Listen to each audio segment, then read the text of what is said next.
When I was arrested in 1987, Dr. Victor Herbert, who is head of the Veteran Administration right here in New York, they called him, hey, we got a nigger here, we was talking some stuff, we want you to counteract that, because we know you bad.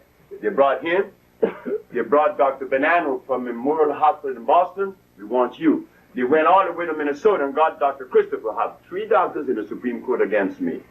And when they read their accomplishment and their degrees and their school, it took a half an hour for each one. And when they read mine, they said, well, Dr. Sebi's an herbalist. That was it. But when the argument started,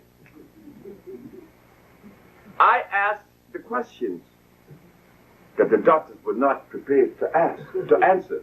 Like, for instance, I said, Your Honor, is it a fact that the Bible states that the herbs are for the healing of the nations in the book of Genesis, in the book of Ezekiel, in the book of Revelation, in the book of Exodus? The judge said, yes.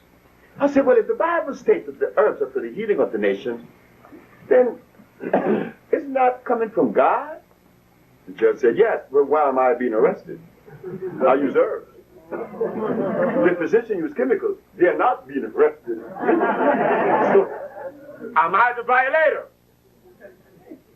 But, Your Honor, if by chance we disregard God and say go to hell, then we have Hippocrates. 365 years before Christ was born, he was curing every disease known to man. Hippocrates was curing long before Christ was even born. What did he use? Herbs. I said, but if we disregard God and Hippocrates, we go to Jesus. Didn't Jesus ask, why is the daughter of Jerusalem sick? Is there no balm in Gilead? The balm of Gilead is one of the best herbs in the world. That's the herb I use. If we disregard Jesus, then we go to Claudio Galeno, 1729, Renaissance Italy. This Italian was the last of the natural scientists.